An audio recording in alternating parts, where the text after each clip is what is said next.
Hey everybody, welcome to my channel, Watch Lookout. And I've gone and done it. I don't know if it's that I have completely lost the plot, or if that I have completed my descent into watch collector addict. But I said once I got to 30 watches that I was going to stop. And this is not my 30th watch, it's my 31st watch. But I had to have it. And what's funny about it is that I know that I must have fallen into madness, because this watch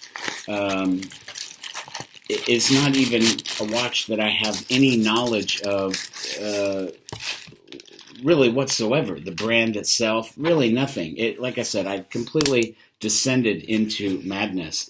Now, I did wait longer. I was supposed to receive this at the latest yesterday, and I didn't receive it till today. And I know I probably shouldn't complain too much, but usually when I order watches from AliExpress, the date in which they say it should arrive is always about 5 or more days later than it ever does arrive. They are usually pretty good in that I always get it before that quoted delivery date.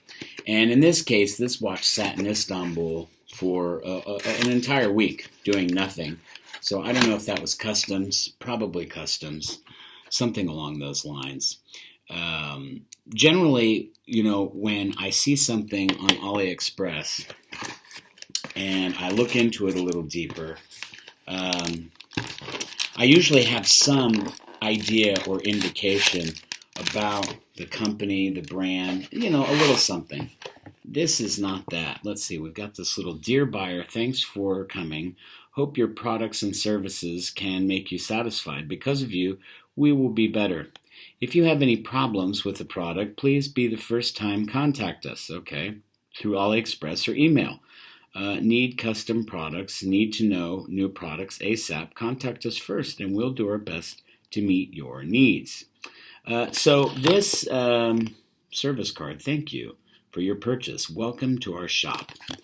Okay, interesting. So the thing is, I bought this watch from a store on AliExpress, which specializes in modifications of watches.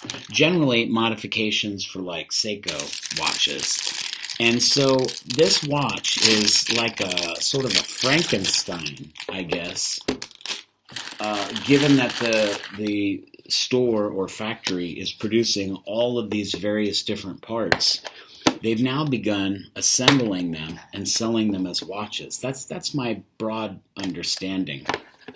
And on the page that I navigated to for this particular watch, there were probably, let's see, somewhere in the neighborhood of, I don't know, looks like probably 25 different, no, I guess there's less than that, probably somewhere in the order of 21 different iterations of this model. And a few of them, there's a sticker in here, I don't know what that's all about, but it's there. So it comes in this Pelican style box. It's a heavy one. And I'm going to remove the plastic from it. I guess that's right side up. So what we have here, I guess, in some fashion or another, is, broadly speaking, a type of Seiko watch, but it seems to be a hybrid or a Frankenstein of sorts, because I think that it's sort of a mashup, a melange of different style design cues of different Seiko watches.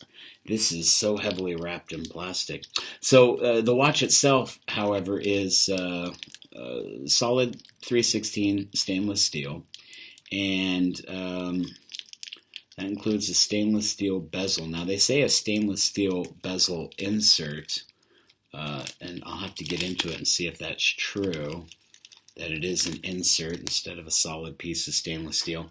So there are many watches within. I wish I could give you a model number. I wish I could give you a name of the brand. There is a brand, there's an applied badge there. I don't know if we're going to be able to see it. But I think it says something in the neighborhood of KARAJAN or KARAJAN, something like that. I really probably should have put my glasses on before I started this. So I'm going to take out a magnifying glass and look at what it says here. It's KARAJAN. So KARAJAN or KARAJAN is the brand. But what I liked about this particular model of the 21 that I had to choose from was the COMEX logo there above the 6 o'clock. So COMEX, if you know or don't know, made famous, I think, in watch collector circles because of the Rolex COMEXs. And COMEX is basically a French company, the company de maritime expertise. So obviously experts of, it's a company of expert maritime divers, etc. So they obviously, at some juncture in the 1960s, ordered a number of Rolex submariners to be produced for them, which had their name painted onto the dial. And so when I saw this, I thought this was interesting to have that on this dial. And there were so many dial variations that, I mean, my head spun. There's a black mother of pearl. There's white mother of pearl. I think the black mother of pearl has gold gilt hands, which I really liked. There's also several iterations of this watch that have a compass hand as well. So there's the three hands, and then there's a fourth hand that extends beyond the hub. And so I mean, ostensibly it works as a compass. It's not clear to me. I wasn't really keen on the design of those, or else I would have bought it just to find out. But this does have a compass bezel. And if anybody doesn't know, it is possible to use your watch as a compass during daytime hours if you're outside. You just have to position yourself facing the sun, point your bezel north to the direction in which the, let's see, let me describe this better. So we've got a double button release clasp there. This is a milled clasp.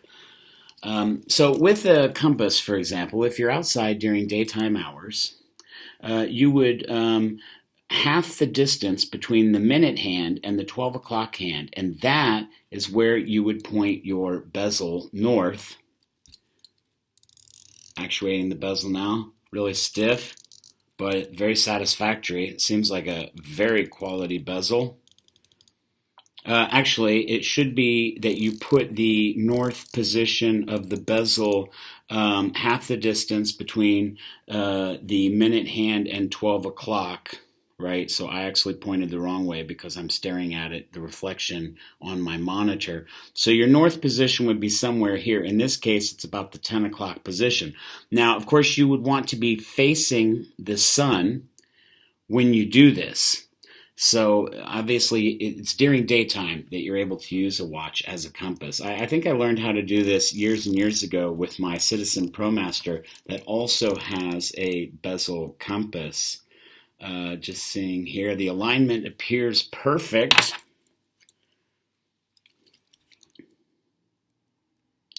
Does have a lume pip on the bezel. Again, very firm bezel. This has an NH35 movement in there, and you can see there's a date there at the 3 o'clock. Other iterations of this watch do feature the NH36, so that is giving you both the day and the date.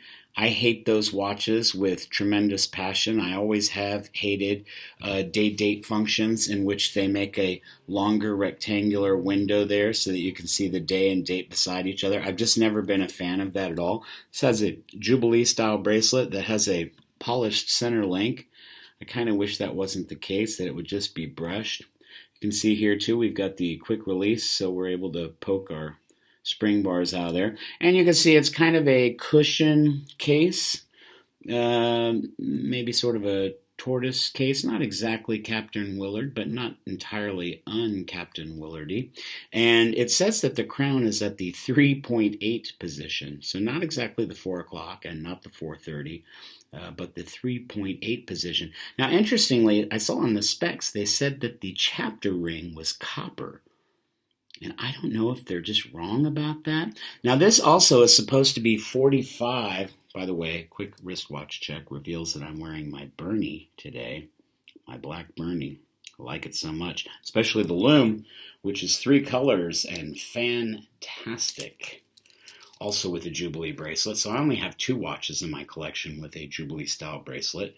I don't think it's necessarily appropriate on tool watches, but I like the watch enough that I wasn't going to I wasn't going to complain too different. Now, this is a double dome sapphire crystal, and it does have a pretty pronounced dome to it. I like it. But it does sit below the bezel, so the bezel serves as a protection for that sapphire crystal. And it does have anti-reflective coating on the underside. They say there's a blue film that they've used that they attach to or adhere to the underside. Screw down case back. Solid in links. And it's really nice, I have to say. It's quite heavy, too, by the way. Now, they say that the case diameter is 45 millimeters, and I don't know if I believe that. I certainly like that, if it is. I thought it was 42, but according to the specs, it's 45. Let me just double check here. And the case thickness is a bit more than usual. It's somewhere in the neighborhood of 14.7 millimeter case thickness, but it doesn't look all that bad sitting on the wrist. Not all that tall. There's a kind of substantial bezel, sort of puts me in the mind of a Doxa or a C-stern style of bezel. And it does feature 200 meters of water resistance. Feels fairly substantial, as I said. Let me just see if I'm missing any details here. And also they're saying it's a 22 millimeter lug width. And that seems true to me.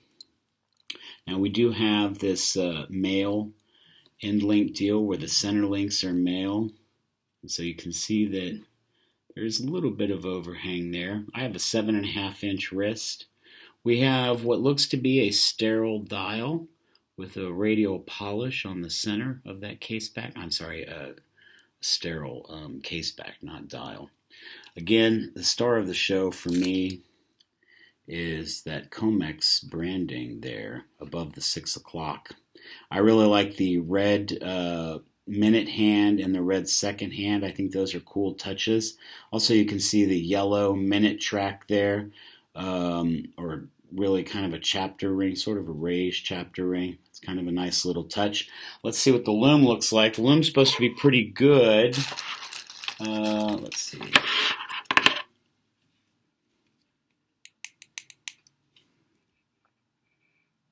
Yeah, so like I said, my descent into madness as an addicted watch collector seems complete, because whereas years ago I would never dream of owning a watch manufactured in China or really outside of Switzerland, barring a few exceptions to that rule. Now I am adamantly opposed to overpaying for watches that are not demonstrably better in terms of materials or craftsmanship as a Swiss watch would be. And obviously the big difference there is the branding, but also the labor costs. That is one thing that I hope our patronage of Chinese watch brands will change over time. I'm hoping that we will see better value, but also, a less expensive, a more expensive watch if it's at the expense of paying workers more money. So this appears to be more of a green lume. It's not as bright as I hoped it would be. does appear to be sort of a BGW9 on the pip and sort of a green. It's actually quite disappointing. I was hoping it would be more substantial. The indices are printed and not applied. Some of these versions of this do feature applied indices, but this is not one of them. I almost got the mother of pearl, so I would have another mother of pearl in my collection, but in the end of the day, I like this because I thought, I just like that COMEX branding. I thought that was really cool. All of them appear to have basically a compass bezel. There's two versions of this watch where there's the stainless steel colored bezel and then a dark bezel. So all of them feature two identical models, but for the bezel variant. Either it's a black bezel or it's a stainless steel bezel. And as I said, some have a compass hand. Whether that functions as a compass or not is not exactly clear to me.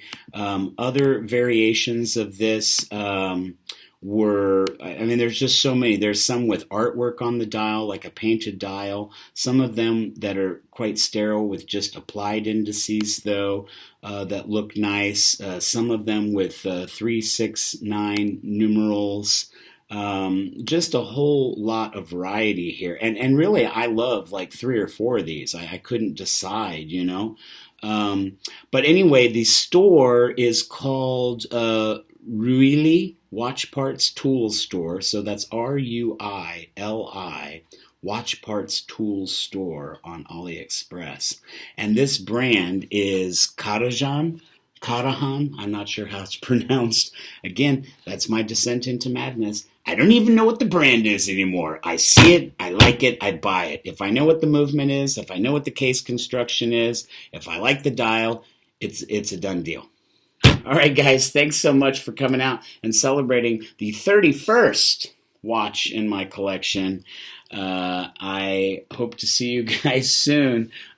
Please like, share, and subscribe, and I will probably see you on the flip side. Hopefully not with another watch, but hopefully instead maybe with deeper reviews of all my watches. It's so easy to film an unboxing video, but much more involved process to do a proper detailed review because you're talking about images, cuts, editing, and you know, editing on a MacBook takes a film, an unboxing video, which is maybe a few hundred megabytes, and it turns into something which is gigabytes upon gigabytes. So it's really a pain in the butt, frankly, to edit because they just make the files so big.